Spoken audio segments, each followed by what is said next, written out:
نحمدہ و نصلی علی رسولہ الکریم اما بعد بسم اللہ الرحمن الرحیم۔ واجب الاحترام ناظرین کرام، السلام علیکم ورحمۃ اللہ وبرکاتہ۔ آج کا ہمارا درس کا عنوان اور ٹاپک ہے مغرب کے بعد بچوں کو باہر نکالنا۔ اکثر لوگ ایسا کرتے ہیں کہ اگر بچے روتے ہیں یا اور کوئی بچوں کو تکلیف ہوتی ہے تو مغرب کی نماز کے وقت وہ گھر سے باہر نکال کر اور مسجد کے دروازے پر لے آتے ہیں۔ تو پھر جب نمازی نماز پڑھتے ہیں تو جب باہر نماز سے نکلتے ہیں تو اس کو پھونک مارتے ہیں سارے لوگ، بھئی اس کو پھونک مارو، دم کرو۔ جو آدمی بھی نماز سے نکلتا ہے مغرب کے بعد بچوں کو باہر نکالتے ہیں۔ ناظرین کرام، مغرب کی نماز سے لے کر یعنی مغرب کی نماز کے بعد عشاء تک، اس کے درمیان اللہ کے رسول صلی اللہ علیہ وسلم نے فرمایا کہ مغرب کے بعد بچوں کو نہ نکالو، ٹھیک ہے؟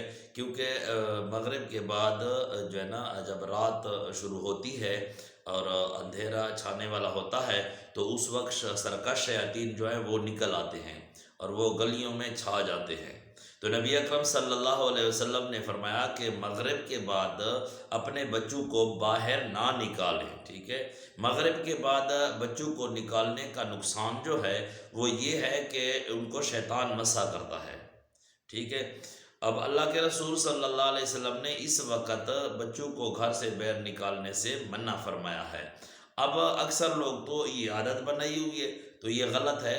مغرب کے بعد معصوم بچے جو ہیں، چھوٹے بچے جو ہیں، ان کو نکالنا ٹھیک نہیں ہے۔ ناظرین کرام، جو ہے نا نبی اکرم صلی اللہ علیہ وسلم کی یہ حدیث ہے۔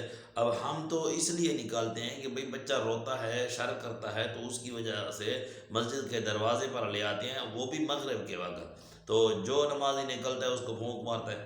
حالانکہ یہ طریقہ نہیں ہے۔ طریقہ اصل یہ ہے کہ جو بھی بچہ روتا ہے یا شر کرتا ہے یا جو ہے نا نیند میں ڈرتا ہے تو زیادہ روتا ہے، شر کرتا ہے، تو اس کے لیے چاہیے والدین کو کہ بھئی سورۃ اخلاص، سورۃ فلق، سورۃ الناس یہ پڑھ کر ان پر دم کرے، یہ جو ہے نا ہے، ٹھیک ہے؟ لیکن یہ والدین کے لیے ہے۔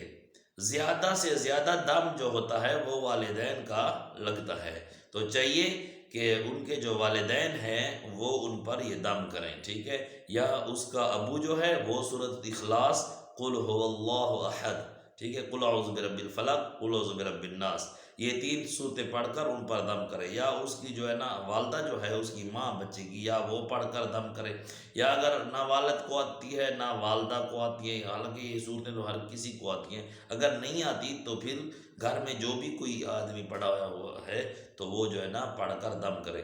تو اس لیے بچے اگر شر کرتے ہیں تو ان کے لیے یہ صورتیں ہیں، بلکہ کیا ہے، مغرب کی نماز کے بعد ان کو نہ نکالیں گھر سے۔ اقول قولی ھذا استغفر اللہ لی ولکم ولسائر المسلمین واستغفروہ انہ ھو الغفور الرحیم۔